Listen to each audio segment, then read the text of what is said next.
Have you ever wondered why royal guards stand so still, so silent? You think it's discipline, tradition, ceremony? But I'll tell you the truth. We stand motionless because we've seen things that would make ordinary men run screaming into the night. We stay silent because some secrets are too dangerous to speak aloud. My name is Thomas Mitchell, and for 15 years I served as a royal protection officer at Buckingham Palace. Not the ceremonial kind you see in photos, but the real security. The shadows behind the pageantry, the eyes that watch when the cameras aren't rolling. I protected secrets that governments would kill to possess, witnessed rituals that predate Christianity itself. But nothing in my training prepared me for what I would learn about the night Princess Diana died.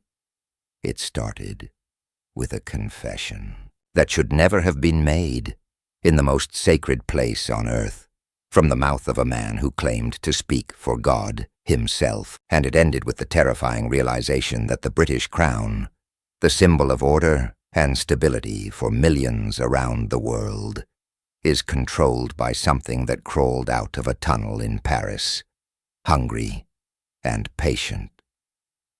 You see, my story begins not in London, but in Rome, in the shadowed corridors of the Vatican, where I was sent on what I thought was routine diplomatic security. If you've ever worked in close protection, you know that feeling when something shifts in the air around you, that moment when routine becomes anything but ordinary. The year was 2017, 20 years after Diana's death, and I was part of a small British delegation tasked with protecting sensitive communications between Buckingham Palace and the Holy See. I remember that autumn day clearly. The air in Rome was thick with histories and secrets, the kind of atmosphere that makes you feel like the very stones are watching you. I was assigned to shadow Father Benjamin Stewart, the chief archivist of the Vatican Secret Library, a man who smelled of ancient parchment and whose eyes held the weight of centuries. "Mr. Mitchell," he said to me in accented English as we walked through corridors tourists would never see, "in your work at the palace, have you ever encountered things that official reports don't quite capture?" The question was odd, probing. I gave him the standard response about confidentiality and professional discretion, but something in his manner suggested he was testing me, measuring my readiness for a truth I couldn't yet comprehend. Anyone who's worked in palace security will tell you. There are always whispers, always strange moments that don't quite fit the official narrative. But most of us learn to file those away, to focus on the job at hand. That evening, as rain drummed against the high windows of the archive, Father Stewart made a decision that would shatter my understanding of everything I thought I knew about the royal family I had sworn to protect. "There are documents," he said, glancing nervously at the shadows between the ancient shelves, "reports that were never meant to exist, confessions that should have died with their speakers. But sometimes, Mr. Mitchell, the weight of truth becomes too heavy for one soul to bear alone." He retrieved a thin brown folder from a locked metal box, his hands trembling slightly as he opened it. Inside was a single sheet, an intelligence report from French services, dated September 1997, just weeks after Diana's death. The header read, "Structural and Symbolic Analysis, Pont de l'Alma-Site." I scanned the document, my trained eye picking out technical details about the tunnel's construction, but also stranger elements, references to ley lines, vibrational frequencies, and most disturbing of all, historical notes about the site's pagan significance. The tunnel, the report stated, was built over an ancient altar dedicated to Diana, the Roman goddess of the hunt. You've probably driven through tunnels hundreds of times without giving them a second thought. But when you learn that a specific location was chosen for reasons that have nothing to do with traffic flow or engineering convenience, everything changes. But it was a handwritten note in the margin that made my blood run cold. Porta non completa, entitas querit hospitem. The gate was not completed. The entity seeks a host. Father, I said, my voice barely above a whisper. What exactly am I looking at? His eyes met mine, and in them I saw a fear that had nothing to do with earthly concerns. 20 years ago, Mr. Mitchell, something went very wrong in that tunnel. What the world saw as a tragic accident was actually the failure of a ritual that should never have been attempted. The princess was meant to be a sacrifice, a vessel, but her will was too strong. She resisted. The implications hit me like a physical blow. You're suggesting that Diana was murdered as part of some occult ceremony? Not murdered, Father Stewart corrected, his voice dropping even lower. Sacrificed. But the ritual failed, and when such powerful forces are unleashed without proper completion, they don't simply disappear. They find other ways to manifest, other paths to power. He closed the folder with shaking hands. The entity summoned that night. It crossed over, wounded but not defeated, and it attached itself to the very symbol of power it was meant to possess through Diana. It attached itself to the crown. I wanted to dismiss this as the ramblings of an old man surrounded by too many ancient superstitions, but there was something in his manner, a certainty born of terrible knowledge, that made me listen. How can you possibly know this? I asked. Father, Stewart was quiet for a long moment, then said something that changed everything. Because His Holiness himself told me. And tomorrow, Mr. Mitchell, if you have the courage, he will tell you. That night, I barely slept. My mind raced with possibilities, with implications that seemed to grow more terrifying as the hours passed. If even a fraction of what Father Stewart suggested was true, then I hadn't been protecting just a family or an institution. I had been guarding something that had been corrupted from within. The next morning dawned gray and cold. I was led through corridors I had never seen, past Swiss guards, who watched me with expressions that suggested they knew exactly why I was there. Finally, I found myself in a small, simply furnished room where the Pope himself waited. He looked impossibly frail, his skin like parchment, his eyes holding depths of sorrow I couldn't begin to fathom. When he spoke, his voice was barely a whisper, but every word landed with the weight of absolute authority. "My son," he said in heavily accented English, "I have prayed for guidance about what I am about to share with you. Some burdens are too heavy for one man to bear alone, and I am old.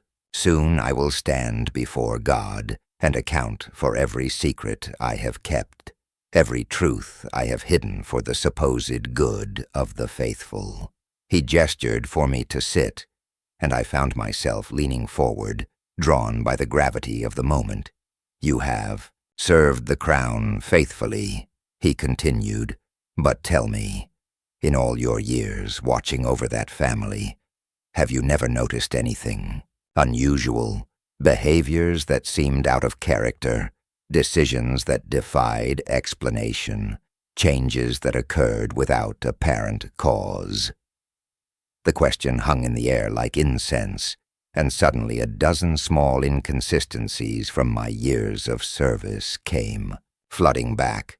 The late-night meetings with visitors who never appeared on any official guest list, the strange symbols that occasionally appeared in palace decor, only to be quietly removed days later, the way certain family members sometimes seemed different, subtly changed in ways I had attributed to stress or age, but which now took on more sinister implications.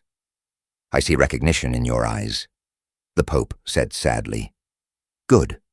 That means you are ready to hear what I must tell you, no matter how impossible it may seem." And then, in that small room in the heart of the Vatican, the Pope told me about the night Princess Diana died, about ancient bloodlines and older powers, about a ritual that went catastrophically wrong and unleashed something that had been waiting centuries for exactly such an opportunity.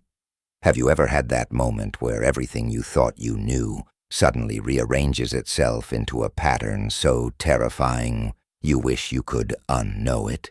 That's what happened as his words washed over me. He told me about the demon that now wore the crown, and about its patient, methodical corruption of everything I had sworn to protect. But most terrifying of all, he told me about its ultimate goal, and why time was running out to stop it. As his words washed over me, I felt my old life, my old certainties, crumbling away. I had thought I was protecting a symbol of stability and tradition. Instead, I had been standing guard over something that viewed humanity as nothing more than cattle, and which was now positioning itself to rule over us all. The rain outside had turned into a full storm, and lightning illuminated the Pope's face as he reached into a drawer beside his chair. What he withdrew was a small silver medallion, blackened with age, bearing the image of St. Michael the Archangel on one side, and impossibly, the Spencer family crest on the other. "This was found in the wreckage," he said, placing it in my hand. "One of our people was among the first responders. He understood its significance and made sure it found its way to us rather than into evidence lockers where it would have been forgotten." The medallion was cold against my palm, but not with the simple chill of metal. This was a deeper cold, the kind that seems to leach warmth from your very soul. As I held it, I could swear I felt something, a presence, a consciousness, pushing back against the sacred symbols etched into its surface. "She knew," the Pope whispered. "In the end, Princess Diana knew what was being done to her, and she fought back with everything she had. This medallion was her weapon, her shield of faith. It saved her soul even as it failed to save her life." I looked up at him, and in his ancient eyes I saw not just sorrow, but terror. "Your Holiness, why are you telling me this? What do you expect me to do with such knowledge?" "Because, my son, the entity's plan is entering its final phase. It has spent 20 years consolidating its power, infiltrating the very heart of the institution it seeks to control, and now it has chosen its next vessel." The implications crashed over me like ice water. "Catherine," I breathed. The Pope nodded, gravely. "The Princess of Wales, young, beloved by the people, positioned at the heart of the succession, the perfect host for something that feeds on worship and adoration." As he spoke, I remembered things I had seen during my recent assignments. Kate's increasingly pale complexion, the way she sometimes seemed to look right through people, as if seeing something else entirely. The subtle changes in her speech patterns and mannerisms that had been attributed to stress, but now took on a far more sinister significance. "The process has already begun," the Pope continued. "Her recent illness, her withdrawal from public life, these are not medical issues, Mr. Mitchell. They are preparations. The entity is breaking down her defenses, isolating her, weakening her will so that when the final ritual takes place, there will be no resistance." "But surely someone else knows," I protested. "Other guards, intelligence services, Someone in the government must be aware of this. The Pope's expression grew even more grim. Those who have discovered the truth have either been silenced or co-opted. The entity's influence runs deeper than you can imagine. It has had 20 years to place its people in positions of power, to corrupt those who might otherwise oppose it. He leaned forward, his voice dropping to barely a whisper. There was another, a journalist named Michael Hall, who uncovered much of what I have told you. He disappeared 18 months ago. Officially, he simply vanished while investigating. Vatican finances. The truth is far more disturbing. The medallion in my hand seemed to pulse with its own heartbeat, and I realized that whatever game I had unknowingly been part of for 15 years, the stakes were higher than anything I could have imagined. This wasn't about protecting a family or maintaining political stability. This was about preventing something ancient and malevolent from claiming dominion over the modern world. "What do you want me to do?" I asked, though part of me already knew the answer would change my life forever. The Pope's eyes locked onto mine, with an intensity that seemed to pierce straight through to my soul. "Return to London, Mr. Mitchell. Resume your duties.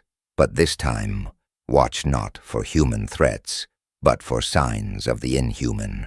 Document everything you see, everyone who comes and goes, every strange occurrence." He paused, seeming to gather strength for what he would say next. "And when the time comes, and you will know when that moment arrives, you must be prepared to make a choice that will define not just your own fate, but the fate of everyone who looks to the crown for stability and hope." The storm outside had reached its peak, thunder rolling across Rome like the footsteps of giants. In that moment, surrounded by centuries of accumulated faith and fear, I understood that my real service to the crown was just beginning. But this time, I wouldn't be protecting it from threats. I would be protecting the world from what it had become. The flight back to London felt like traveling between two different worlds. In Rome, I had learned that everything I believed about duty, service, and protection was built on foundations of sand. Now, as the plane descended through grey English clouds toward Heathrow, I clutched Diana's medallion in my pocket and tried to prepare myself for what I would find when I returned to my post. But nothing could have prepared me for the changes I noticed immediately upon my return to Buckingham Palace. The first thing that struck me was the silence, not the usual quiet efficiency of a well-run institution, but something deeper, an absence of the small sounds that make a place feel alive. Conversations that stopped abruptly when I entered rooms, footsteps that seemed to echo strangely in familiar corridors, and everywhere a sense of watchfulness that went far beyond normal security protocols. Inspector Hayes, my supervisor, greeted me with what seemed like relief, but there was something different in his eyes, a wariness I had never seen before. During our briefing, he mentioned new security measures that had been implemented during my absence, additional cameras in previously unmonitored areas, new access restrictions for staff who had worked at the palace for decades. Most telling of all, a complete restructuring of Catherine's personal protection detail. "Standard procedure," Hayes explained when I asked about the changes. "Given her recent health concerns, we're taking extra precautions. But anyone who's worked close protection knows the difference between enhanced security and something else entirely. These weren't precautions, they were preparations." My first assignment back was a night shift in the East Wing, an area of the palace that housed guest suites and private offices. It should have been routine: periodic patrols, monitoring of access points, standard overnight security. Instead, it became the night I truly understood the scope of what the Pope had warned me about. It started with the visitors. Around midnight, 3 black sedans with tinted windows and no visible license plates pulled into the private courtyard. This wasn't unusual in itself. High-level diplomatic meetings often happened under cover of darkness. But these visitors were different. They moved with a purposefulness that felt almost ritualistic, their faces hidden beneath deep hoods, despite the mild weather. I watched from my position as they were escorted not to the usual meeting rooms, but toward a section of the palace I had never seen used for official business, a wing that, according to the blueprints I was familiar with, contained only storage and maintenance areas. Following protocol, I radioed for confirmation of the meeting, but the response I received chilled me to the bone. Classified assembly. Do not monitor or record. Continue standard patrol routes only. In 15 years of service, I had never been told to ignore visitors to the palace, never been instructed to avoid monitoring activities within the building. I was sworn to protect. The very fact that such an order existed suggested planning, preparation, and a level of coordination that went far beyond normal diplomatic or family business. But it was what I observed during my standard patrol routes that confirmed my worst fears. As I moved through the corridors, I began to notice symbols that hadn't been there before my trip to Rome. Subtle modifications to decorative elements. A fleur-de-lis rotated to create an entirely different occult symbol. A painting rehung so that its frame created specific geometric patterns when viewed from certain angles. Fresh flowers arranged in configurations that would seem random to casual observers, but which formed recognizable sigils when seen from above. If you've ever looked for something specific and then suddenly started seeing it everywhere, you'll understand how these symbols seem to leap out at me from every corner of the palace. But this wasn't psychological pattern matching. These were deliberate placements, carefully positioned to be visible from specific vantage points while remaining invisible to casual observation. The most disturbing discovery came when I was checking the security feeds from the lower levels. Camera 7, which monitored a storage corridor near the meeting area, showed something that made my blood freeze. For just a few seconds, the image flickered, and in that brief moment of distortion, I saw figures in robes moving in what appeared to be a procession down the hallway. When the feed stabilized, the corridor was empty. I rewound the recording, but the distortion was gone. The timestamp showed continuous recording with no gaps, no technical malfunctions, yet I had seen what I had seen. Robed figures moving with ceremonial purpose through areas of the palace that were supposed to be unused. The medallion in my pocket had grown cold against my leg, so cold it seemed to burn through the fabric of my uniform. I pulled it out. And in the dim light of the security office, I could swear the image of St. Michael seemed to be struggling against some invisible force, his sword raised not in victory but in desperate defense. That's when I heard the singing. It was faint at first, barely audible over the hum of electronic equipment, but unmistakably human voices raised in harmony. The melody was beautiful in the way that dangerous things often are. Compelling, hypnotic, designed to draw listeners closer. Rather than warn them away, the language was unfamiliar, but the rhythm and cadence felt ancient, primal, like something that predated written history. Every instinct I had developed in 15 years of security work told me to investigate, to identify the source, and ensure it posed no threat. But the Pope's words echoed in my mind. Watch not for human threats, but for signs of the inhuman. Instead of moving toward the sound, I remained at my post and began documenting everything I observed. Times, locations, descriptions of symbols, recordings of audio anomalies. If this was part of the process the Pope had warned me about, then someone needed to maintain a record of how it unfolded.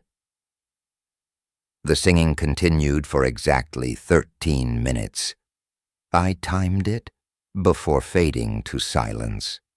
The temperature in the security office, which had been dropping steadily, began to return to normal. Most tellingly, the symbols I had been photographing with my phone now appeared as nothing more than ordinary decorative elements. Whatever had made them significant was gone, leaving behind only my own notes as evidence that anything unusual had occurred. When my shift ended at 6 a.m., Inspector Hayes was waiting for me in the briefing room. His first question wasn't about security conditions or incident reports. It was about my observations during the night. "Notice anything unusual, Mitchell?" he asked, but his tone suggested he already knew the answer. I made a decision in that moment that would define everything that followed. Instead of providing a standard, all-quiet report, I told him about the symbols, the cold spots, the singing. I described the robed figures on the security feed and the way certain areas of the palace felt different, charged with an energy that had nothing to do with electricity or heating systems. Hayes listened without interruption, his expression growing more grave with each detail I provided. When I finished, he was quiet for a long moment before reaching into his desk drawer and withdrawing a folder very similar to the one Father Stewart had shown me in Rome. "Mitchell," he said finally, "how much do you know about the history of this institution? Not the official version they teach in training, but the real history. The compromises that were made, the prices that were paid, the debts that accumulated over centuries of maintaining power in an increasingly dangerous world." He opened the folder to reveal documents that looked far older than anything I had expected to see in a security briefing. Maps of London showing ley lines and power nexuses, genealogical charts that traced royal bloodlines back not just centuries, but millennia. And most disturbing of all, contracts written in multiple languages, some of which I recognized, and others that seemed to shift and blur when I tried to focus on them. Every institution that has survived as long as the monarchy has done so by adapting to changing times, Hayes continued. Sometimes that adaptation involves making agreements with forces that most people prefer to believe don't exist. The Crown has endured wars, revolutions, and social upheaval that destroyed other royal houses precisely because it was willing to do what others would not. The implications of what he was showing me were staggering.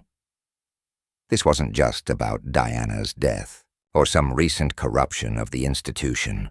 This was about centuries of accumulated supernatural debt, generations of rulers who had made pacts with entities that viewed human concerns as irrelevant to their larger purposes. "But something changed 20 years ago," Hayes said, closing the folder. The agreements that had maintained balance for so long were disrupted. New players entered the game, and the old contracts were either broken or superseded by something much more ambitious. He looked at me directly, and I saw in his eyes the same mixture of fear and resignation I had seen in the Pope's face in Rome. "What you witnessed last night was part of a process that began in a tunnel in Paris and will culminate here, in this building, in the coming weeks. The entity that failed to claim Diana has been patient, methodical, and it has learned from its mistakes. This time, there will be no resistance, no last-minute changes of heart." The medallion in my pocket seemed to pulse with its own heartbeat, and I realized that whatever role I had been meant to play in this unfolding drama, it was about to begin in earnest. "What do you need me to do?" I asked, though I already suspected the answer would change my life forever. Hayes opened another drawer and withdrew what appeared to be a standard security assignment sheet, but the location listed wasn't one of the usual public areas or ceremonial spaces. It was Catherine's private quarters. "You're being reassigned," he said. "Close protection detail for the Princess of Wales. 24-hour shifts, minimum contact with other staff, full surveillance authority." He paused, meeting my eyes. "Your job won't be to protect her from outside threats, Mitchell. Your job will be to document what happens to her from the inside." As I walked through the morning corridors of Buckingham Palace, the assignment sheet in one hand and Diana's medallion clutched in the other, I understood that I was no longer just a royal protection officer. I was a witness to something that the world needed to know about, even if it couldn't bear to believe it. The question was whether I would survive long enough to tell anyone what I had seen, and more importantly, whether Catherine would survive what was about to happen to her. Have you ever taken a job thinking you understood exactly what you were signing up for, only to discover that the real work was something entirely different? That's what happened to me as I prepared to begin what would become the most terrifying assignment of my career. Standing guard, not over a person, but over the final stages of an ancient evil's rise to power. My new assignment began the following Monday at 0600 hours.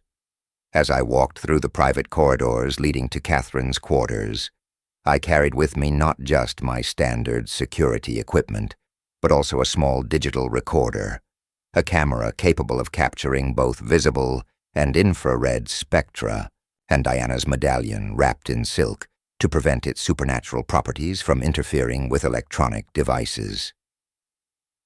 The Princess of Wales's private wing was unlike any area of the palace I had previously worked. Where other sections buzzed with the controlled chaos of daily operations, this area felt suspended in unnatural quiet.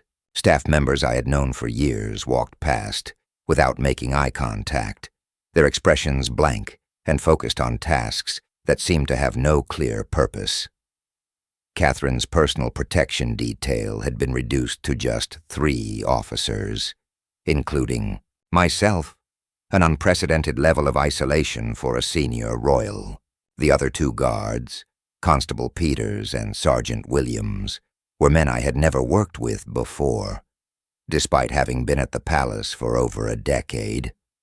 When I introduced myself, they responded with polite professionalism, but something was missing from their eyes, that spark of personality that makes each person unique. If you've ever worked in close protection, you know how important team chemistry is. Guards need to anticipate each other's movements, communicate with subtle signals, maintain constant awareness of everyone's position and status.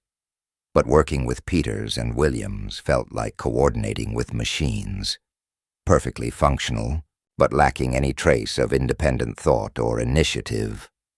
My first direct observation of Catherine came during her morning routine.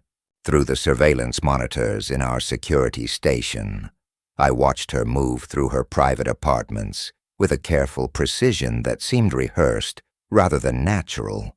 Every gesture appeared deliberate, as if she was consciously thinking about how to walk, how to hold her hands, how to position her body in space. But it was her eyes that confirmed my worst fears. The Catherine I had observed during previous assignments had possessed a warmth, an engagement with her surroundings, that made even mundane activities seem purposeful. The woman I was now watching moved through her daily routine with the mechanical efficiency of someone following a script, but her eyes remained fixed on something invisible to everyone else. During her first public appearance after my reassignment, a charity visit to a children's hospital, I positioned myself at the standard protective distance and observed her interactions with patients, staff, and media representatives. To casual observers, she appeared to be performing her duties with typical grace and professionalism, but anyone trained in behavioral analysis would have noticed the subtle wrongness in her responses. Her smiles came a fraction of a second too late, as if she had to consciously remember to arrange her facial features appropriately. Her conversations followed predictable patterns that suggested she was drawing from a limited set of prepared responses, rather than engaging naturally with each unique situation.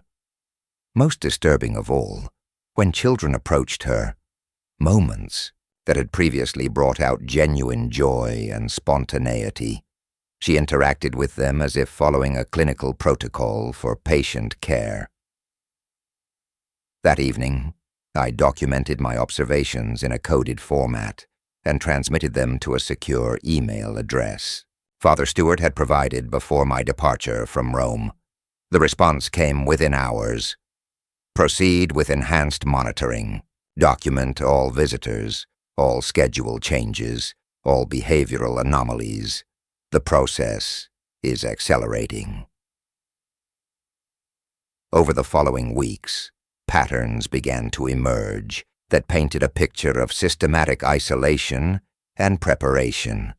Catherine's schedule was gradually modified to eliminate unscripted interactions with long-term staff members. Medical appointments increased in frequency, but the doctors attending her were specialists I had never seen at the palace before, arriving in unmarked vehicles and leaving no documentation in standard medical files. Most significantly, her sleeping patterns changed dramatically. The thermal imaging cameras in her private quarters showed that she was remaining awake for hours each night, sitting motionless in her bed in what appeared to be a meditative state. During these sessions, the temperature in her room would drop by several degrees, and electromagnetic monitoring equipment detected energy fluctuations that had no identifiable source. Anyone who's worked overnight security knows how sounds carry differently in the quiet hours. What I began hearing during Catherine's late-night sessions wasn't quite music and wasn't quite conversation, but something that combined elements of both. A rhythmic murmuring that seemed to come from multiple sources within her room, despite surveillance confirming that she was alone. The breakthrough came during my third week on assignment, when a visitor arrived who wasn't on any official schedule. I was monitoring the private entrance when a single black sedan approached at 11:47 p.m. The vehicle had no license plates, no diplomatic markings, no identifying features of any kind. The passenger who emerged was a woman, elderly but moving with surprising vitality, dressed in expensive clothing that seemed to absorb light rather than reflect it. What caught my attention immediately was the way Peters and Williams reacted to her arrival, not with the heightened alertness that unscheduled visitors typically provoked, but with a kind of reverent stillness that suggested they had been expecting her. I followed standard protocol by requesting identification and verification, but before the woman could respond, Sergeant Williams approached me with an expression I had never seen from him before, a mixture of warning and something that looked almost like pity. "Stand down, Mitchell," he said quietly. "This visit is authorized at the highest levels." "I don't see any authorization codes," I replied, knowing that no legitimate visitor could enter the palace without proper documentation. Williams moved closer, and when he spoke again, his voice had changed subtly, deeper, more resonant, carrying undertones that seemed to bypass my ears and speak directly to something deeper in my nervous system. Some authorizations come from higher authorities than you're cleared to recognize, he said. Resume standard monitoring. Do not interfere with the consultation. The word consultation sent chills down my spine. In my experience, medical consultations happened in medical facilities, diplomatic consultations in official meeting rooms, and security consultations in briefing areas. This was happening in the middle of the night, in Catherine's private quarters, with a visitor who had no official identity. I returned to my monitoring station but kept all surveillance equipment focused on Catherine's apartment. What I observed over the next 2 hours challenged everything I thought I understood about the nature of reality itself. The elderly woman moved through Catherine's rooms with the confidence of someone intimately familiar with the layout. She carried no visible equipment, no medical instruments, no briefing materials. Instead, she simply positioned herself in the center of Catherine's sitting room and began what I can only describe as a ritual. Have you ever watched someone perform actions that seem purposeful but follow no logic you can comprehend? That's what I witnessed as this woman moved in precise patterns around the room, stopping at specific locations to make gestures that combined elements of blessing and examination. Catherine, meanwhile, stood motionless in the center of the room, her arms at her sides, her head tilted back slightly, as if listening to something only she could hear. The thermal imaging showed that her body temperature was fluctuating wildly, rising and falling in patterns that correlated with the visitor's movements around the room. Most disturbing of all was what happened when the woman approached Catherine directly. She placed her hands on either side of Catherine's head, and both figures became completely still for nearly 10 minutes. During this period, all electronic monitoring equipment in the area began experiencing interference. Not equipment failure, but systematic disruption that suggested the presence of energies our technology wasn't designed to measure. When the session ended, Catherine collapsed to the floor as if someone had cut the strings controlling a marionette. The elderly woman helped her to a chair and spoke to her in tones too low for surveillance equipment to capture clearly. But the cadence and rhythm suggested she was providing instructions rather than offering comfort. The visitor departed, as mysteriously as she had arrived, leaving no trace except for Catherine's dramatically altered behavior in the days that followed. Where previously she had moved with mechanical precision, she now exhibited a fluidity that seemed almost supernatural. Her responses during public appearances became more natural, but in a way that suggested she was drawing from a completely different set of behavioral patterns. It was as if someone had upgraded her programming. The medallion in my pocket had grown so cold during the consultation that I feared it might cause frostbite through my clothing. When I examined it, later that night, the image of St. Michael appeared to be locked in more desperate combat than before, his expression strained with effort rather than confident in victory. I transmitted my report of the consultation to Rome, including still images from the surveillance footage and electromagnetic readings from the monitoring equipment. The response came not from Father Stewart, but from someone identifying themselves only as Vatican 7. Phase 2 confirmed. Prepare for final preparations. Maintain position, but avoid direct intervention until extraction protocols are activated. The mention of extraction protocols suggested that plans were already in place for removing me from the situation when it became too dangerous to maintain my position.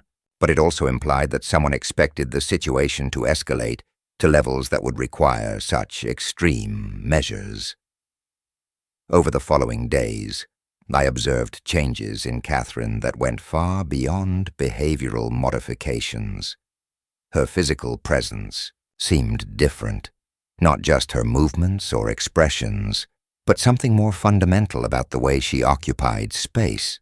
Cameras had difficulty focusing on her properly, creating images that were technically clear but somehow unsatisfying, as if they were missing essential information about their subject. Staff members who had worked with her for years began exhibiting signs of confusion when interacting with her. Conversations that should have been routine became stilted and uncomfortable, with long pauses as people seemed to struggle with responses to questions that should have been straightforward. Most telling was the reaction of the palace's working animals, the horses used for ceremonial duties, the guard dogs that patrolled the grounds, even the mice that inevitably inhabit any large old building. All of them began avoiding areas where Catherine spent time, displaying the kind of instinctive fear that animals show in the presence of natural predators. It was becoming clear that whatever process had begun in that Paris tunnel 20 years ago was entering its final stages. The entity that had failed to claim Diana was preparing to complete its work with a host who would not resist, in a setting where its influence could expand to encompass the entire institution of monarchy. And I was the only person in position to witness how it would happen. Anyone who's ever found themselves in a situation where they possessed dangerous knowledge will understand the isolation I felt during those weeks.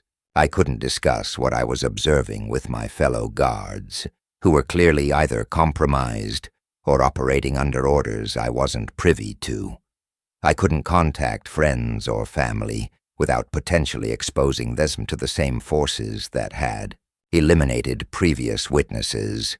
All I could do was maintain my position, document everything I observed, and prepare for whatever final revelation was approaching. Because something was definitely approaching. The consultations with the mysterious woman became more frequent. Catherine's periods of nighttime motionlessness extended longer, and most ominously, new areas of the palace were being modified in ways that served no apparent practical purpose, but created geometric patterns that resonated with the same occult symbols I had been documenting since my return from Rome. The stage was being set for something that would transform not just Catherine, but the entire nature of the British crown itself. The breakthrough that changed everything came on a rain-soaked Thursday in November, exactly 3 months into my assignment. I was conducting a routine sweep of Catherine's quarters when I discovered something that shouldn't have existed. A room that wasn't on any architectural plans I had studied, accessible through a door that had been concealed behind what appeared to be a decorative panel. The discovery happened by accident, while checking electromagnetic readings near Catherine's private study. My equipment detected unusual energy signatures emanating from what should have been a solid wall. When I investigated more closely, I found that one section of ornate molding could be moved, revealing a narrow doorway that opened onto a spiral staircase descending into darkness. Every instinct developed through years of security training told me to report the discovery immediately and wait for backup before investigating further. But something else, perhaps the influence of Diana's medallion, which had grown warm against my chest for the first time since Rome, compelled me to descend those stairs alone. What I found at the bottom challenged every assumption I had made about the nature of what was happening at Buckingham Palace. The hidden chamber was circular, perhaps 30 feet in diameter, with walls lined in the same dark stone I had seen in ancient churches. But this wasn't a place of worship in any conventional sense. The floor was inlaid with complex geometric patterns that seemed to shift and flow when viewed in my peripheral vision, and the air itself felt thick with an energy that made my skin crawl. At the center of the room stood an altar, There's no other word for it, carved from black marble and inscribed with symbols that hurt my eyes to look at directly. Arranged around it were 13 chairs, each positioned at precise points that corresponded to the geometric patterns in the floor, and on the altar itself, a collection of objects that made my blood run cold. A photograph of Princess Diana, but not one I recognized from any official collection. In this image, she appeared to be sleeping or unconscious, her face peaceful, but somehow wrong, as if the photographer had captured something that shouldn't have been preserved. Beside it, a strand of hair bound with silver wire, and what appeared to be a small vial of blood preserved in some kind of crystal container. But most disturbing of all was a second photograph, this one clearly recent. Catherine, also apparently unconscious, but with her face bearing the same expression of unnatural peace I had seen in Diana's image. The implications hit me like a physical blow. This ritual chamber wasn't just connected to Diana's death. It was being prepared for Catherine's transformation. Anyone who's discovered evidence of a crime will understand the mixture of terror and obligation I felt in that moment. I knew I was looking at proof of something that could destroy, not just individual lives, but the very foundation of an institution millions of people trusted and revered. But I also knew that simply possessing this knowledge had marked me for elimination. I photographed everything with the infrared camera, knowing that normal photography might not capture the supernatural elements of what I was witnessing. The images that resulted were disturbing in ways that went beyond their obvious implications. The geometric patterns seemed to move within the photographs themselves, and both Diana and Catherine's faces appeared to be looking directly at the camera despite their closed eyes. As I prepared to leave the chamber, I heard voices approaching from above, not the casual conversation of staff members, but the low rhythmic chanting I had been hearing during Catherine's nighttime sessions. Someone was coming, and I was trapped in a space that clearly wasn't meant for unauthorized personnel. I quickly concealed myself behind one of the chairs, grateful for the chamber's poor lighting and my dark security uniform. Within minutes, footsteps echoed on the spiral stairs, and robed figures began filing into the room.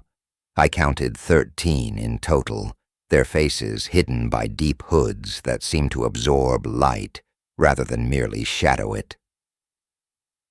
The figure who appeared to be leading the group approached the altar and spoke in that same ancient language I had heard during the mysterious woman's consultations with Catherine. As they spoke, the geometric patterns in the floor began to glow with a faint phosphorescence, and the temperature in the chamber dropped so dramatically that I could see my breath. What happened next defied everything I thought I understood about. The limits of physical reality. The photographs on the altar began to change. Diana's image shifted from peaceful sleep to an expression of aware terror, her mouth opening in a silent scream as her eyes snapped open to stare directly at the assembled figures. Catherine's photograph underwent a different transformation.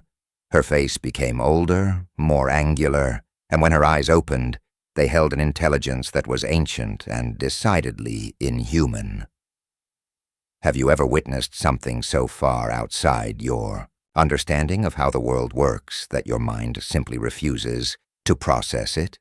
That's what happened as I watched those images come alive, watched them interact with the robed figures as if they were present in the room rather than captured in photographs. Diana's image was clearly struggling against some invisible restraint, her mouth moving in what appeared to be urgent warnings that no one could hear. Catherine's image, by contrast, seemed to be engaged in conversation with the lead figure, nodding and occasionally making gestures that suggested she was receiving instructions. The ritual continued for nearly an hour, during which I learned more about the true nature of the entity that had targeted the royal family than I could have imagined possible through fragments of conversation conducted in that ancient tongue, supplemented by occasional phrases in Latin and English. I began to understand the scope of what was being planned. This wasn't simply about possessing Catherine, or even corrupting the monarchy. The entity that had emerged from the failed ritual in Paris had spent 20 years studying human systems of power and influence, learning how to use them more effectively than any human ruler ever had. Through Catherine, it would have access not just to the symbolic authority of the crown, but to the vast network of relationships, institutions, and resources that the monarchy influenced around the world. More terrifying still was the revelation that Catherine's possession was intended to be temporary. The ultimate goal was to use her body to give birth to something that would be neither fully human nor entirely supernatural, a hybrid being that could inherit both the royal bloodline and the entity's otherworldly abilities. The child would grow up surrounded by the wealth and power of royalty, educated in the finest institutions, prepared from birth to assume leadership roles that would give it influence over global politics, economics, and culture. By the time anyone realized what they were dealing with, it would be too late to prevent the entity's complete domination of human civilization. As the ritual concluded and the robed figures began filing out of the chamber, I remained hidden until I was certain they were gone. When I finally emerged from my concealment, both photographs had returned to their original states, but something had changed in the fundamental atmosphere of the room.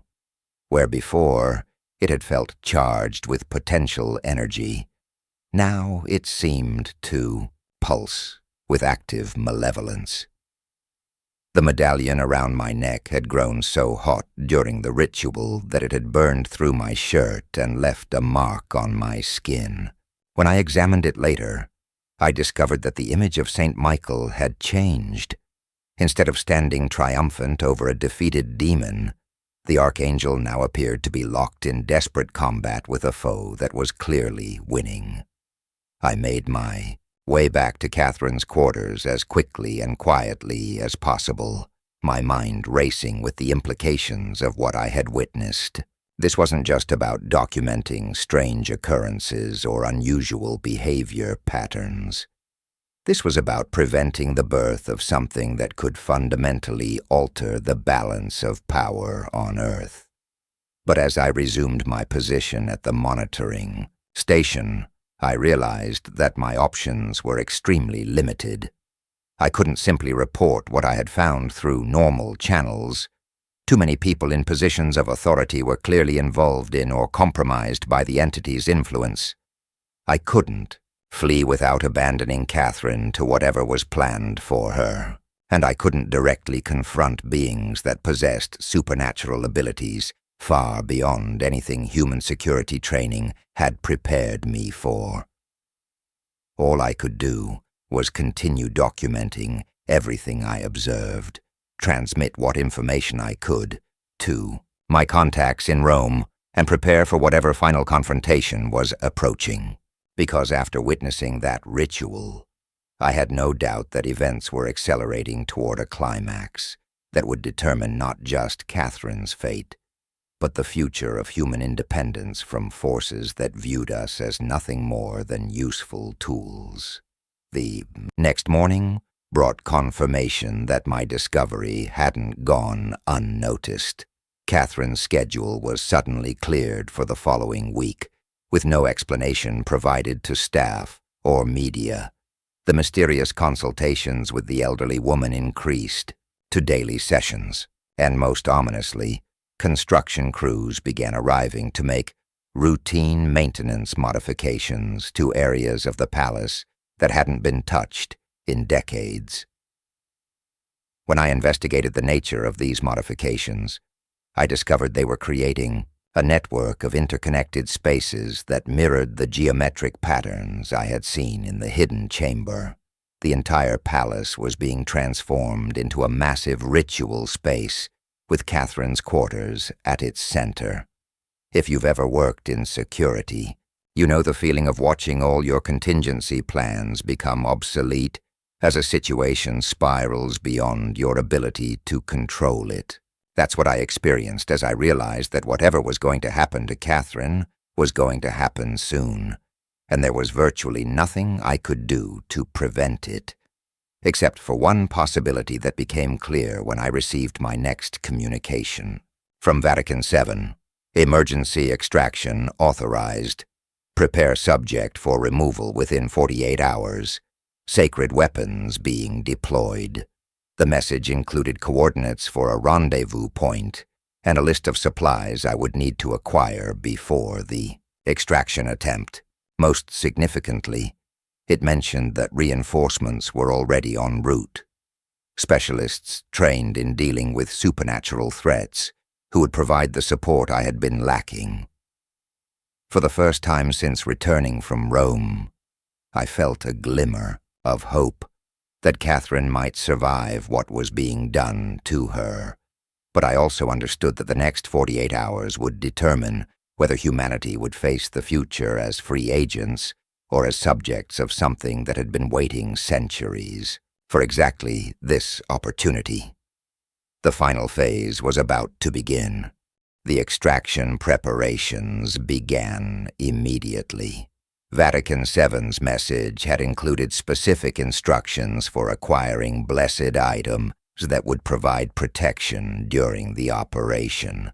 Holy water consecrated in Jerusalem, silver crosses forged from metal, blessed by 3 different popes, and most importantly, a relic that had supposedly touched the bones of St. Michael himself. Obtaining these items while maintaining my cover as a loyal palace guard required careful planning. Using contacts Father Stewart had provided, I arranged to receive the supplies through a network of sympathetic clergy who operated throughout London. The handoffs occurred in churches, confessionals, and other sacred spaces where the entity's influence would be weakened. Meanwhile, my surveillance of Catherine revealed that her transformation was accelerating at an alarming pace. During her daily routines, she moved with a grace that seemed to defy physical limitations, as if gravity itself bent to accommodate her movements. Staff members who interacted with her began displaying symptoms of what I can only describe as supernatural influence. Sudden mood changes, periods of blank staring, and an increasing tendency to speak in unison when addressing her directly. Most disturbing was what happened during her public appearances. Anyone who's worked crowd control knows how to read audience reactions, how to spot potential threats or unusual behavior patterns. But watching Catherine interact with the public during this period was like observing a master predator selecting prey from a herd. Her attention would focus on specific individuals in crowds, always children or young adults, always those who seemed most receptive to authority figures. During these moments of focus, the targeted individuals would experience what witnesses described as overwhelming feelings of devotion that persisted long after the event ended. Several follow-up interviews revealed that these people had begun experiencing vivid dreams about Catherine, dreams in which she appeared not as a royal figure, but as something far more ancient and powerful. The night before the planned extraction, I received a final briefing from Vatican VII that included intelligence gathered from other sources within the supernatural community. What I learned convinced me that we were already almost too late. The entity possessing the crown had been in contact with similar beings around the world, coordinating a network of influence that extended far beyond the British royal family. Political leaders, business executives, Religious figures and cultural icons in dozens of countries were reportedly undergoing similar processes of supernatural infiltration. Catherine's transformation wasn't an isolated incident. It was part of a coordinated global takeover that had been years in the planning. Have you ever realized that what you thought was a local problem was actually part of something so vast it redefined your understanding of the entire world? That's what happened as I absorbed this intelligence and understood that preventing Catherine's complete possession wasn't just about saving one person or preserving one institution. It was about preventing the final phase of an invasion that had been proceeding undetected for decades. The extraction was scheduled to begin at 3 a.m. during the period when Catherine's supernatural handlers would be least active. The plan was elegant in its simplicity: create a distraction that would draw security attention away from Catherine's quarters, use the blessed items to disrupt whatever spiritual bonds were holding her, and transport her to a safe house where Vatican specialists could attempt to reverse the possession process. But plans, no matter how carefully constructed, rarely survive contact with supernatural adversaries who possess abilities that transcend normal physical limitations. The operation began to go wrong from the moment I approached Catherine's private apartments. Instead of finding her asleep or in one of her meditative trances, I discovered her standing in the center of her sitting room, fully dressed and apparently waiting for me. "Hello, Thomas," she said, and her voice carried harmonics that seemed to resonate in my bones. "We've been expecting you." The use of "we" sent chills down my spine, but it was her eyes that confirmed my worst fears. Where Catherine's natural warmth and intelligence had once resided, I now saw something ancient and utterly alien looking back at me. The possession wasn't gradual or partial. It was complete. "You're too late." The thing wearing Catherine's face continued. "The integration is finished. What you knew as Catherine Middleton no longer exists as a separate consciousness. She is part of us now, and we are part of something much larger than your limited understanding can comprehend." I reached for the blessed silver cross, but before I could draw it, an invisible force slammed me against the wall with enough power to crack the plaster behind me. The entity controlling Catherine hadn't moved, but the air around her shimmered with energy that made my vision blur and my ears ring. Did you really think your primitive religious artifacts would be effective against consciousness that predates your savior by millennia?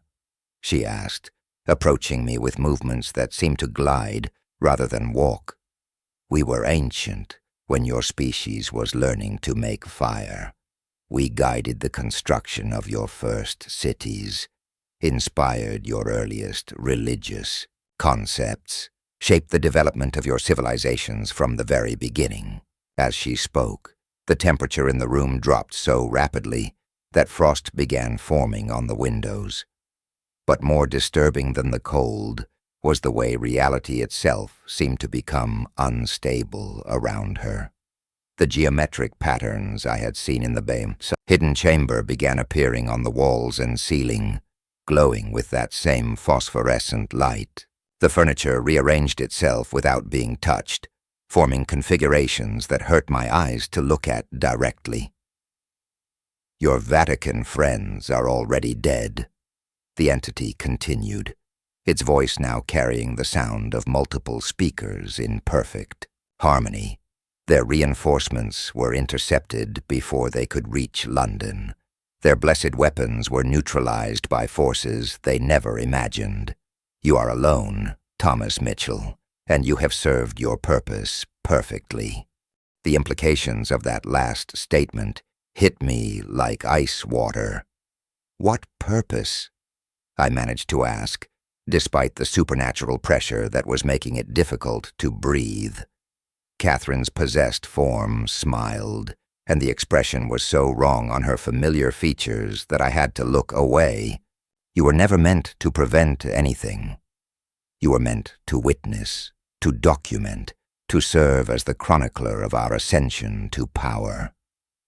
She gestured toward my equipment, and I realized with growing horror that every surveillance device, every recording, every transmission I had sent to Rome had been monitored and controlled by the entity from the beginning.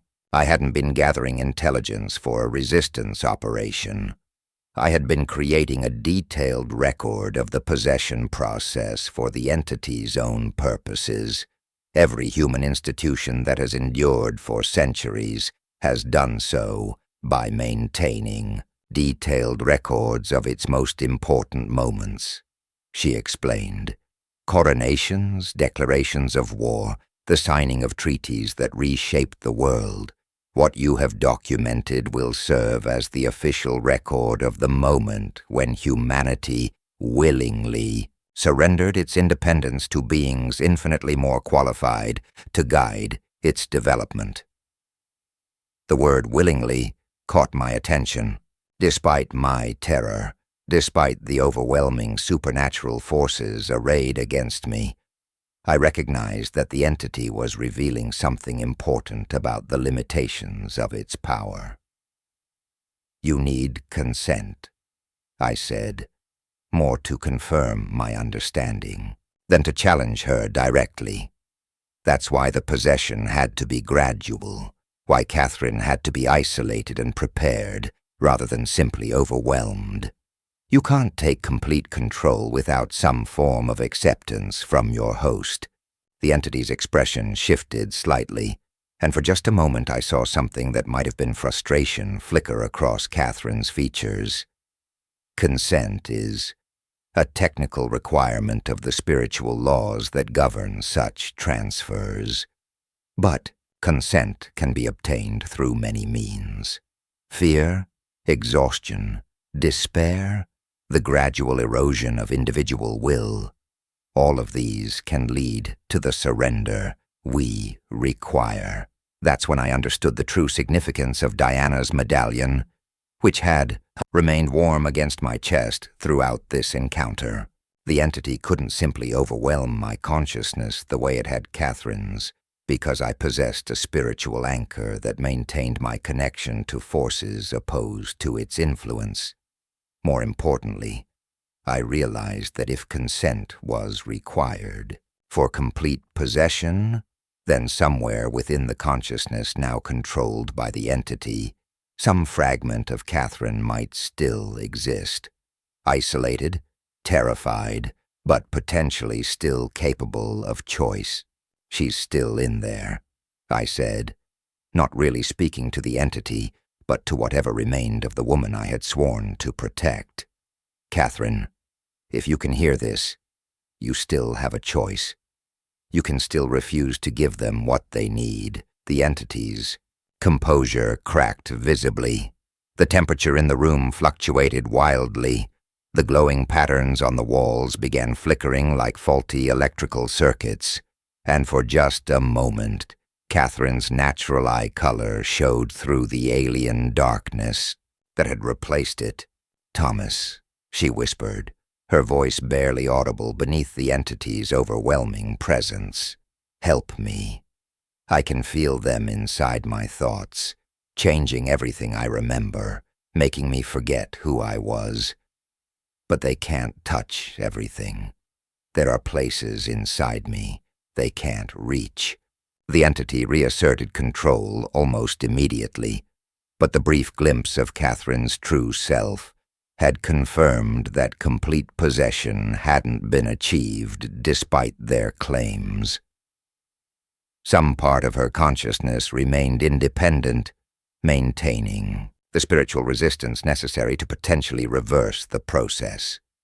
But before I could respond to her plea, the sound of approaching footsteps echoed in the corridor outside, multiple sets of feet moving in perfect synchronization, accompanied by that rhythmic chanting I had learned to associate with the entity's most powerful manifestations. The final integration requires witnesses, the entity explained, regaining its composure.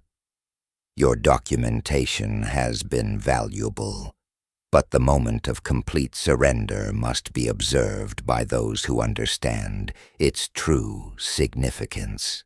The door opened to admit the 13 robed figures I had seen in the hidden chamber, moving with the same gliding motion that characterized all of the entity's servants. As they arranged themselves around the room, I felt the weight of supernatural, a tension that made my previous encounters seem trivial by comparison. These weren't human cultists or corrupted individuals. These were pure manifestations of the same alien consciousness that was possessing Catherine, temporarily given physical form for the specific purpose of completing her spiritual destruction. Have you ever found yourself in a situation where you knew that everything depended on decisions you would make in the next few moments, but where all your available options seemed equally hopeless? That's where I stood as those beings arranged themselves for what I realized would be Catherine's final opportunity to resist complete spiritual annihilation. The medallion around my neck had grown so hot it was actually burning my skin, but I understood now that this pain was a sign of its power rather than a malfunction. Whatever protection it offered was being pushed to its absolute limits, but it was still functioning, and as long as it continued to function, as long as I remained conscious and capable of choice, there was still a chance that Catherine's plea for help hadn't come too late. What happened next defied every assumption I had made about the nature of spiritual warfare and the limits of human agency in supernatural conflicts. As the 13 robed figures completed their arrangement around Catherine, I felt Diana's medallion pulse against my chest with a rhythm that seemed to match my heartbeat. But this wasn't the burning heat I had experienced before. This was something else entirely, a warmth that spread through my body and seemed to awaken capabilities I never knew I possessed. The entity controlling Catherine began speaking in that ancient tongue, its words creating visible distortions in the air around her. The robed figures responded in unison, their voices combining to create harmonics that made the walls of the room vibrate. I watched in growing horror as Catherine's body began to change, becoming taller, more angular, her features shifting into something that was beautiful but utterly inhuman. That's when I understood the true purpose of this final ritual. This wasn't just about completing Catherine's possession. It was about transforming her physical form into something capable of housing the entity's full power on the earthly plane. Once this transformation was complete, there would be no possibility of reversal, no fragment of human consciousness left to appeal to. But as I watched this abomination unfold, something unexpected happened. The medallion's warmth spread to my hands, and I found myself able to move despite the supernatural forces that should have paralyzed me. More importantly, I could see things that had been invisible before. Threads of spiritual energy connecting the robed figures to Catherine, networks of influence spreading outward from this room to encompass the entire palace, and most crucially, a single golden thread that led from the medallion to a point of light deep within Catherine's transformed body. Anyone who's worked in crisis intervention knows that there are moments when all your training becomes irrelevant, and you have to act on pure instinct. This was one of those moments.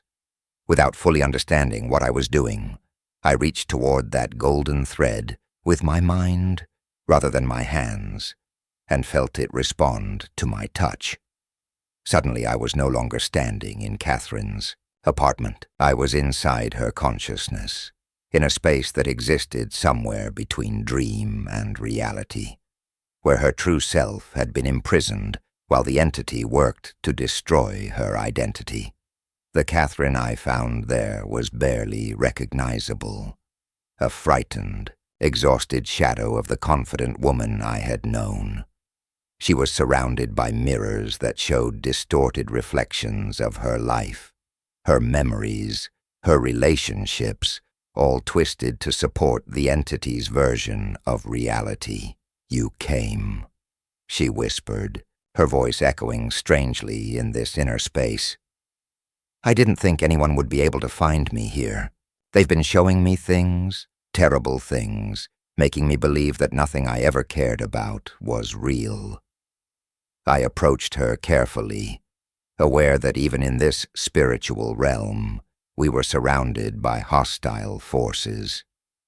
"Catherine, listen to me. Everything they've shown you is designed to make you give up, to convince you that resistance is futile. But you're still here, which means part of you has never stopped fighting." She looked up at me with eyes that held both hope and desperation. "But they're so strong, Thomas. They've been inside my thoughts for so long that I can't tell what's real anymore. How do I know you're not just another illusion they've created to torment me?" The question struck at the heart of the spiritual manipulation she had endured. "How do you prove reality to someone whose perceptions have been systematically corrupted? How do you provide an anchor point for someone who has lost the ability to trust their own judgment?" I thought of Diana's medallion, of the warmth that had guided me to this place, of the golden thread that connected us across impossible distances. "Because," I said, reaching out to touch her hand, "love is the one thing they can't counterfeit. They can mimic power, wisdom, even faith, but they can't create the connections between souls that make us human." The moment our hands touched, the space around us exploded with light, not the cold phosphorescence of the entity's power, but warm, golden illumination that revealed the prison Catherine had been trapped in for its true nature. The mirrors shattered, the distorted reflections disappeared, and for the first time since this nightmare began, I saw Catherine as she truly was. Not perfect, not untouchable, but genuinely, completely human. "I remember now," she said, her voice growing stronger. "I remember who I am, who I chose to be, who I want to protect. They can't have that. I won't let them." But even as Catherine reclaimed her sense of self, I could feel the entity's power pressing against our temporary sanctuary. The golden thread that connected us to the physical world was growing thin, and I knew we had only moments before the spiritual realm collapsed and returned us to a situation where our human limitations would make resistance impossible. That's when Catherine made a choice that surprised both me and, I suspect, the ancient intelligence that had been manipulating her. "I need you to do something for me, Thomas," she said, with a calm certainty that seemed impossible given our circumstances. "I need you to help me turn their own power against them." Before I could ask what she meant, she was showing me, not through words, but through direct spiritual communication, a plan that was breathtakingly audacious in its scope. Instead of simply resisting the entity's possession, she intended to use the connections it had created to trap it. Within human limitations, it couldn't escape. If you've ever worked in counterintelligence, you understand the principle of turning an enemy's strengths into weaknesses by changing the context in which they operate. That's what Catherine was proposing, using the entity's confidence in its own power to maneuver it into a position where human virtues like sacrifice and love would prove more powerful than supernatural abilities. "But the cost?" I protested, understanding the implications of what she was suggesting. "Catherine, if you do this, you might not survive it, And even if you do, you'll never be able to return to your old life. The entity's influence will be too deeply embedded in the public perception of who you are." She smiled then, and it was the first completely genuine expression I had seen from her in months. "Thomas, my old life ended the moment they decided to use me as a vessel for their ambitions. But that doesn't mean my story has to end with their victory." Before I could respond, the spiritual realm around us began to collapse as the entity realized what was happening and began marshaling its forces for a final assault. We were pulled back into physical reality, but not as helpless prisoners. Catherine had used our time in the spiritual realm to establish new connections, new sources of power that the entity couldn't control or understand, back in the physical world. The transformation ritual was reaching its climax. Catherine's body had become something that was barely recognizable as human. Her features elongated and alien, her skin taking on a luminescent quality that hurt to look at directly. But her eyes were completely clear and unmistakably her own. "I refuse," she said, her voice somehow audible despite the overwhelming supernatural forces filling the room. "I refuse to give you what you need. I refuse to surrender my will to beings who see humanity as nothing more than useful tools." The entity's rage was immediate and devastating. The robed figures began moving in patterns that created visible tears in the fabric of reality itself. The temperature plummeted so rapidly that ice began forming on every surface, and through it all, that alien voice screamed its fury in languages that predated human speech. But Catherine stood firm, and I realized that her physical transformation was actually reversing. The entity had invested so much of its power in changing her body that her spiritual resistance was forcing it to choose between maintaining the transformation and maintaining control. It couldn't do both. "You cannot resist us forever." The entity snarled through voices that seemed to come from everywhere at once. "We are eternal. We have waited millennia for this opportunity, and we will wait millennia more if necessary." "Then you'll be waiting alone," Catherine replied, and raised her hand to reveal Diana's medallion, which had somehow passed from my possession to hers during our spiritual connection. The silver surface was now blazing with light, so pure it seemed to burn away the shadows that had been gathering in the corners of the room. The medallion's power wasn't simply protective, it was revelatory. Under its influence, the true nature of everything in the room became visible. I could see the robed figures for what they really were, not independent entities, but fragmentary projections of a single consciousness that was itself wounded and incomplete. I could see the networks of corruption that spread throughout the palace, but also the points of resistance where human faith and love had proven stronger than supernatural manipulation. Most importantly, I could see the entity itself, revealed as something that was powerful but also desperate, ancient but also dying, capable of grand schemes, but ultimately dependent on human cooperation for its continued existence. And in that moment of revelation, Catherine made her final choice.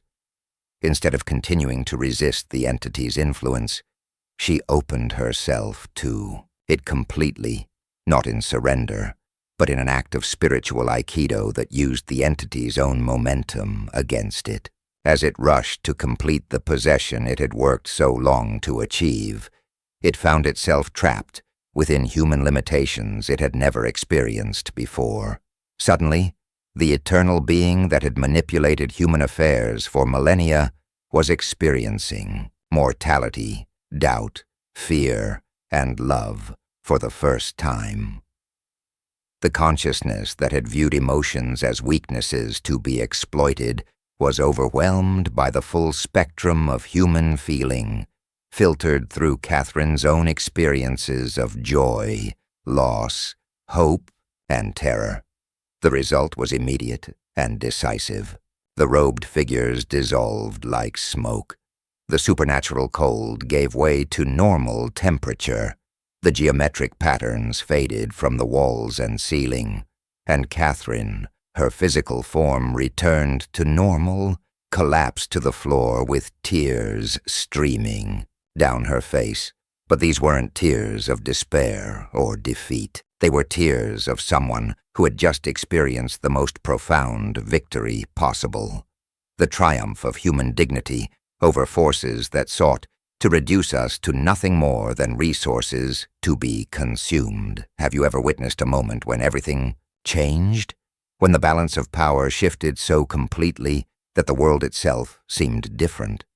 That's what I experienced as I knelt beside Catherine and realized that we had not just survived this encounter, but had fundamentally altered the nature of the conflict itself. The entity wasn't destroyed. Beings of that age and power don't simply cease to exist, but it was transformed, limited, forced to experience existence from a perspective it had never imagined possible. And in experiencing humanity from the inside, it had lost the detachment that made it so dangerous. Over the weeks that followed, as Catherine gradually recovered from her ordeal, I documented the aftermath of our victory. The network of corruption that had spread throughout the palace began to collapse as the entity's influence weakened. Staff members who had been exhibiting signs of supernatural manipulation gradually returned to normal. The hidden chamber Foi had discovered was found empty, its ritual implements turned to dust. Most significantly, Catherine herself emerged from the experience changed, but not broken. She had looked into the abyss of absolute evil and had chosen to respond not with hatred or fear, but with the kind of compassion that transforms enemies into something else entirely. When she returned to public life months later, those who knew how to look could see the difference in her. There was a depth to her gaze, a weight to her presence that spoke of someone who had faced the worst that existence could offer and had chosen to respond with love.